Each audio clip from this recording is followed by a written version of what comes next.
अस्सलाम वालेकुम। आज हम एक बहुत ही इम्पॉर्टेंट लॉन्ग क्वेश्चन डिस्कस करेंगे, वो है एब्सोल्यूट पोटेंशियल एनर्जी। ये बहुत ज़्यादा पूछा जाता है और बहुत लंबा है और बुक में बहुत ही डिफ़िकल्ट वे में लिखा हुआ है। सो मैं आपको यहाँ पे आज बताऊँगी कि किस तरह प्रेजेंट करना है और किस तरह आप इसको इस तरह करके पूरे नंबर ले सकते हैं। सो हम डिस्कस करते हैं। सबसे पहले इस क्वेश्चन में यू नीड टू नो कि एब्सोल्यूट पोटेंशियल एनर्जी होती क्या है। सो एब्सोल्यूट पोटेंशियल एनर्जी वो वर्क डन है जो कि बॉडी को मूव कराता है उस पॉइंट से इन्फिनिटी तक जहाँ पर फोर्स ऑफ ग्रेविटी ज़ीरो हो जाए, यानी कि जहाँ पे फोर्स ऑफ ग्रेविटी एक्ट करना बंद कर जाए, एक ऐसे इन्फिनिट पॉइंट तक ले जाना। ठीक है, this is actually the absolute potential energy. So मैं आपको रीड करके बता देती हूँ। Absolute potential energy of the object at the certain position is the work done by the gravitational force in displacing object from that position to the infinity where the force of gravity becomes zero.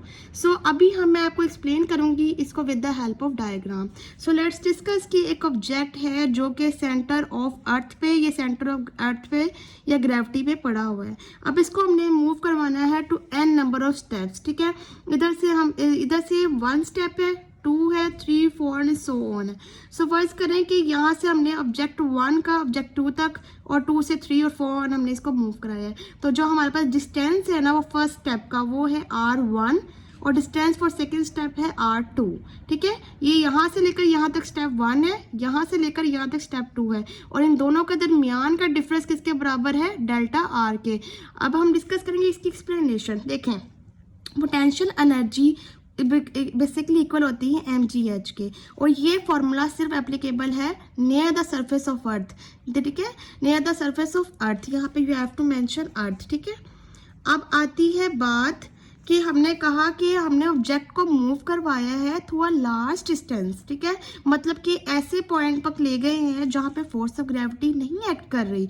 तो let's discuss कि हमने कहा कि उस point 1 से हम उसको लेके गए हैं to the eight number of step तक। ठीक है, और ये gravitational field, the gravitational force जो है ना हर पॉइंट पर डिफरेंट होगी। ठीक है, आपको पता है कि जिस तरह हम अर्थ से दूर जाते जाते हैं फोर्स ऑफ ग्रेविटी कम होती जाती है।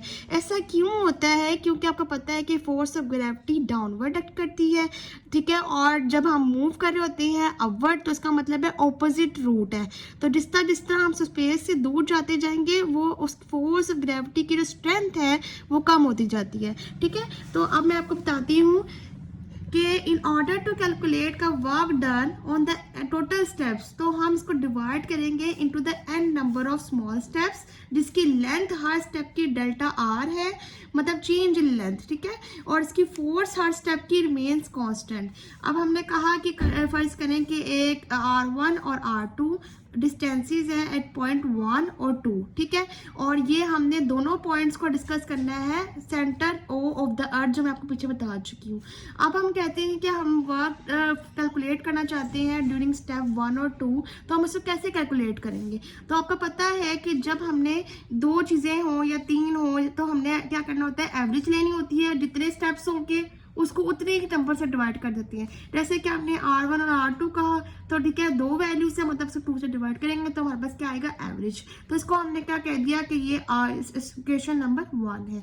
अब आपको पता है कि जब हमारे पास 2 स्टेप्स हो और हमने एवरेज कैलकुलेट करनी हो तो हम ये कह सकते हैं कि डेल्टा r इक्वल है r2 माइनस r1 के।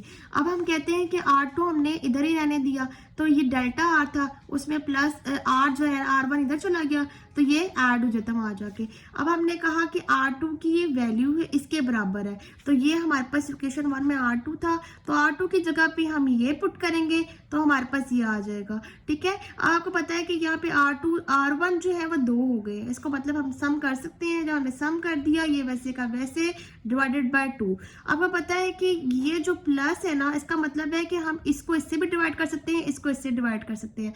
तो ये 2r डिवाइडेड बाय 2 करेंगे तो ये आपस में कट जाएगा, तो ये क्या रह जाएगा r1, और ये डेल्टा r डिवाइडेड बाय 2 वैसे का वैसा। तो ये यहाँ पर r1 हो गया plus delta r divided by 2 है। ये इक्वेशन नंबर 2 हमने कह दी कि हो गया।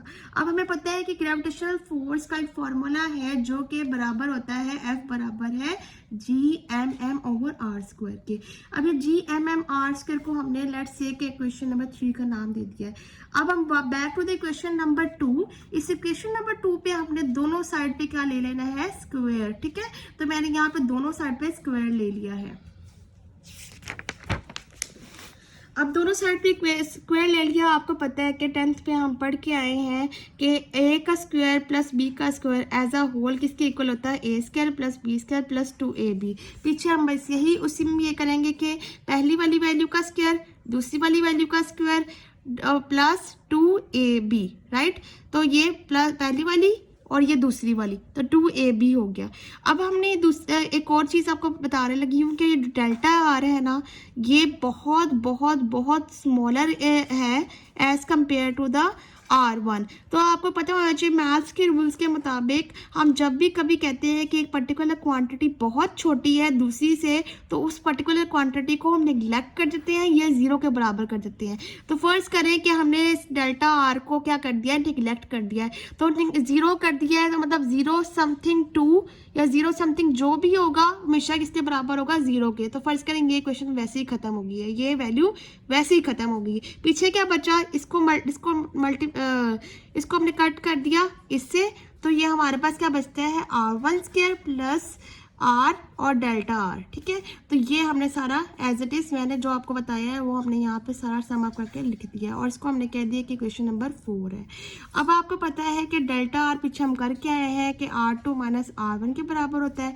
तो ये जो डेल्टा r की जगह हम ये पुट कर देंगे इस क्वेश्चन नंबर 4 में, तो आपके पास क्या आ जाएगा, r2 माइनस r1 और ये सारा था। अब आपने ये करना है, इसको इससे मल्टीप्लाई करेंगे, इसको इससे मल्टीप्लाई करेंगे, और आपको पता है कि r1 माइनस प्लस और माइनस तो ये आपस में कट जाएंगे वैसे। तो ये एज अ होल क्या आ गया, r² इक्वल होता है r1 और r2 के। ठीक है, अब आपने इसको क्या करना है, पुट करना है क्वेश्चन नंबर 3 जो कि फोर्स ऑफ ग्रेविटी की जो हमने क्वेश्चन पीछे लिखी थी। ठीक है, उस इक्वेशन में हम इसको पुट करेंगे, r² को इक्वल है r1 और r2 के प्रोडक्ट के, तो हम यहाँ पे ये आ जाएगा हमारे पास। इसको हमने कह दिया क्वेश्चन नंबर 5 है। अब हमारे पास फोर्स भी आ गई, अब हमारे पास जो है डेल्टा आर भी हमें पता है, तो हमें पता है कि वर्क डन का फॉर्मूला क्या होता है, F dot product of delta R के। ठीक है, तो हम पहले वर्क डन कैलकुलेट करेंगे स्टेप 1 to 2 जाने का। ठीक है, तो आपको पता है कि यहाँ पे हमने कहा कि स्टेप जो है वो अपवर्ड है, फोर्स ऑफ ग्रेविटी डाउनवर्ड है, एंगल क्या आएगा 180 डिग्री, 180 cos इक्वल होता है -1 के, इसलिए यहाँ पे माइनस का साइन आ गया। और फोर्स के फॉर्मूले की जगह पे हम ये G(m)/r1 r2 पुट कर देंगे। तो हमने सिंपली ये पुट कर दिया और delta R as it is रहा। अब आपको पता है कि delta R r2 minus r1 के इक्वल होता है, जो मैंने यहाँ मेंशन भी कर दिया है। तो आप इसको क्या करेंगे, अब आपने क्या करना है कि अब जिस तरह पहले हमने कहा था कि r2 divided by r1 r2 ये आएगा, minus r1 divided by r1 r2 ये दूसरी तरफ आ गया। अब इसमें से जो कटती हैं वो काट ले, जैसे कि r2 r2 से कट गया, r1 r1 से कट गया, तो इधर क्या रह गया 1/r1, इधर रह गया 1/r2, राइट। अब हमारे पास ये फर्स्ट वर्क डन आ गया है, फर्स्ट स्टेप का वर्क डन आ गया है। अब हम डिस्कस करेंगे स्टेप 2 का वर्क डन, वो भी बिल्कुल ऐसे ही होगा जैसे हमने पीछे किया था। ठीक है, इस तरह हमारे G(m)(m) 1/r2 माइनस 1/r3 आ जाएगा। जैसे हमारे पास पहले स्टेप का था 1/r1 माइनस 1/r2, इस तरह स्टेप होगा, स्टेप 2 का होगा 1/r2 माइनस 1/r3। अब हमने कहा कि n नंबर ऑफ स्टेप्स थे, हमने बताया, तो n नंबर ऑफ स्टेप्स के लिए वर्क डन कैसे कैलकुलेट करेंगे, work done n-1 to n तक n नंबर ऑफ स्टेप्स। ठीक है, n-1 का मतलब है कि n से पहले एक नंबर पहले का स्टेप। ठीक है, अब हमारे पास क्या आएगा, -G(m)(m) 1/rn minus 1 minus 1/rn। ठीक है, अब हमारे पास n नंबर ऑफ स्टेप्स तक का वर्क डन हो गया। अब हमने टोटल कैलकुलेट करना है, सो हम टोटल किसके बराबर होगा, to the sum of all the step work done. ठीक है, तो G(m)(m) तो कॉमन था इन सब में, बाकी आप पुट करें। इसका W1 to 2 का क्या निकाला था, 1/r1 minus 1/r2, W2 to 3 का क्या निकाला था हमने, 1/r2 minus 1/r3, w n minus 1 to n का हमने क्या निकाला था 1/r माइनस 1 माइनस 1/rn। ठीक है, तो इसमें से जो चीज़ें आप काट सकते हैं वो काट लें, जैसे कि ये इससे कटेगा, इस तरह ये अगली क्वेश्चन में ये इससे कट जाएगा। तो सो हमारे पास टोटल जो बचेगा ना वो जस्ट 1/r1 और माइनस 1/rn बच जाएगा, बाकी सारी इक्वेशन आपस में कट जाएगी। ठीक है, तो हमारे पास टोटल वर्क डन किसके बराबर आएगा -CMM r 1/r1 minus 1/rn। ठीक है, अब आपको मैंने बता दिया कि n नंबर स्टेप क्या था, एक ऐसा पॉइंट था, ये एक ऐसा स्टेप था जो कि ग्रेविटी के बाहर चला गया था। ठीक है, जहाँ पे हमारी ग्रेविटी एक्ट नहीं कर रही थी, तो उसको हमने कहा कि ये डिस्टेंस इन्फिनिट है, और जब भी कभी हम किसी भी चीज़ को इन्फिनिट से डिवाइड करते हैं तो हमारे पास आंसर हमेशा 0 आता है। तो 1/rn की जगह पे आप इधर 0 पुट कर दें। ठीक है, तो हमारे पास टोटल क्या बचेगा, इधर 0 आ गया तो टोटल क्या बचा, सिर्फ 1/r1। तो इक्वेशन हमारे पास जो बची है वो है GMM/r1। ठीक है, अब हमने कहा कि ये जो है ना, हम लेट्स सपोज कि हमने W को U के बराबर कह दिया है, क्यों, क्योंकि U रिप्रेजेंट करता है एब्सोल्यूट ग्रेविटेशनल पोटेंशियल एनर्जी को। तो हम यहाँ पे W टोटल की जगह पे U पुट करें सिंपली, और यहाँ पे हम लोग जो है ना R1 की जगह पे R ले रहे हैं, क्योंकि हमारे पास क्या था, हमने कैलकुलेट किया है distance from the centre of earth, और सेंटर ऑफ अर्थ को रिप्रेजेंट करने के लिए हमने यहाँ पे इसको R कॉमन कंसिडर कर दिया। ठीक है, अब ये R कॉमन आ गया, मतलब इसकी जगह पे R आप पुट कर दें और W की जगह पे U पुट कर दें, तो ये हमारे पास तकरीबन डेरिवेशन डिराइव हो गई है। ठीक है, अब एक आखिरी एस्पेक्ट मैं बताना चाह रही हूँ, वो ये कि on the surface of earth, आपको पता है कि जब हम on the surface of earth की बात करते हैं तो हमारे पास रेडियस r कैपिटल के इक्वल होता है। तो बस हमने पिछली इक्वेशन में जस्ट स्मॉल r को कैपिटल R से रिप्लेस कर देना है, और जब हमने सरफेस ऑफ अर्थ की बात की है, इसका मतलब क्या है कि उस पर ग्रेविटी एक्ट कर रही है, तो इसलिए छोटा सा जो है वो G, स्मॉल g आप इधर पुट कर दे रहे हैं।